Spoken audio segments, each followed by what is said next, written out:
Ahoy mateys, this is BrickBeard, and as promised today we're gonna take a look at the new medieval castle B model, the tower. Let's see if the B model is just as good as the main medieval castle itself.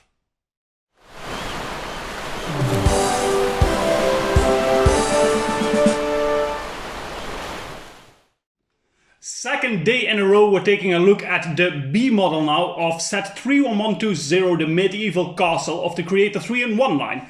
The original set came with 1,426 pieces. This B model uses 822 of those, which means you still have 600 parts left to play around with and make your own spare part mock. The set sells for $100, €100, which comes down, if you're only looking at the B model, for 12 cents per piece. That is pretty high for a set on its own, which you sometimes see with licensed sets or with sets with a lot of big pieces. But not for a creator set usually. So for only this model, 12 cents per piece would be a bit much. But don't forget that you have 3 builds in one box, of course. On this side you can see the official B model, and the first thing that strikes is that this thing is very tall. It's also very narrow, but a very tall tower, which I love. I'm a sucker for tall towers, and one of my favorite sets ever is the Tower of Orthanc from the Lord of the Rings series, actually. And this reminds you a bit of that, although being a bit more medieval styled. And on this side we have the spare part mock. I went all out with this one, and it's a very crazy but interesting build. I used all the fantasy I had in my head to make this thing. But before we take a look at that, let's go to the features of the main tower. Let's put everything aside a bit so we can take the tower to the center of the stage here. Leading up to the tower we have a wooden bridge over a little canal with 2 very big wooden doors giving you access to it. And on the side here we have a little rock formation which actually can be opened up to enter the prison cell that you also see the door for on this side, for prisoners to escape. Then if we follow up the tower in the height, we have a little dragon-like figure here that can pop his head out of the tower and go back in. On this side we have 2 brick-built gargoyles, a big flag on this side, and then inside this little room here we have a telescope and some books and some potions, it looks like. So I immediately had to think that this seemed a bit like not necessarily a good guy's tower, but more of the tower of an evil wizard or something, which is very interesting that they took that turn. And then up here we have a watchtower, and finally closing it up with the flags on top of here. I think this model looks great. It's a fantastic looking model, and I'm really happy with this being just a B model and not officially a model set.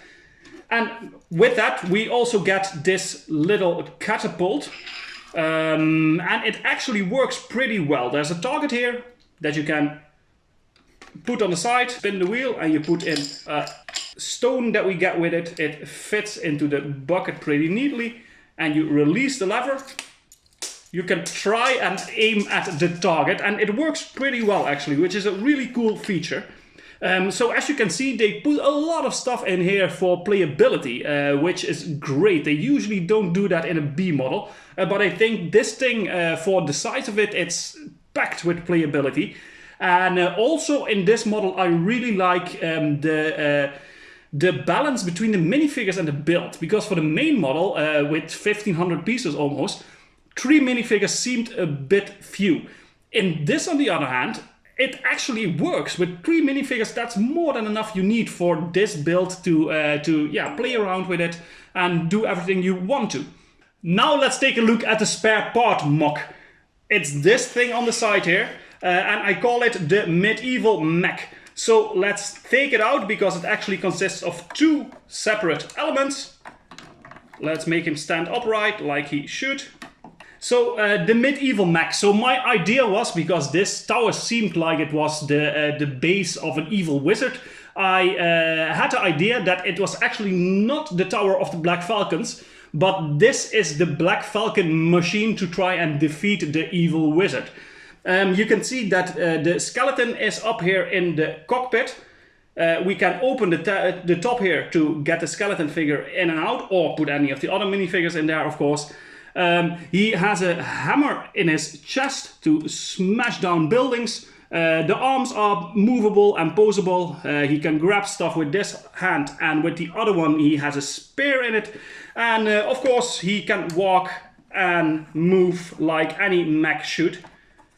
And on the back he even has a tail with some fire elements on there. And what I was going for with this mostly is a bit of a crossover between a steampunk machine and a medieval building. So you can clearly see that it has the same type of building structure that we also see in the tower on the right here. Although I made it a body and a face and arms, legs, which are parts that were usually used for the dragon. And then on this side, I made a little throne for the mech, which also doubles as a base for the Black Falcons in this sense. And I like to think of it as a recharging station. So the mech can sit down on here, as we saw in the beginning. His tail goes through the backside. Yeah, there he goes. And on this side I gave it a little wire, one of the chains that you can attach to it, and it's recharging when its battery is depleted. There are some extra weapons, there's a treasure chest here, and I think it looks pretty cool once it's seated on this throne on the side. And it's a really nice and funny, creative way, I think, to use all the spare parts that are in here. Almost 600 pieces. I think I used about 500 of them for this. Which really makes this an incredibly fun build. Not only is the B model just really good looking, but you can do so much creative stuff with the spare parts you get with this set. So I think we'll go down to the rating, but you get an idea already. I'm pretty impressed with the B model, especially because B models usually are not as good as the A model. But I think this might come close. Let's take a look at that in the rating. And let's start with the minifigures. So the minifigures are the same as in the A model. One of the figs, they gave him a bit of armor to wear, but other than that, it's the same minifigure. So that's not gonna get a different score. It's still a 6 out of 10 like it was in the first model. Then the building experience. It might be me, I love building these tower-like structures. So building experience for me was great. They put a lot of effort in making some playability here, the rock formation on the side, and the way everything just builds up in the height. There's even little small details like holes in the wall. And I think they did a really good job in the building experience for this, and I'm gonna rate that a 9 out of 10. That's a pretty high score, especially for a B model. A 9 out of 10 is just something you only get in like the best of the best. So I think they did an amazing job in that.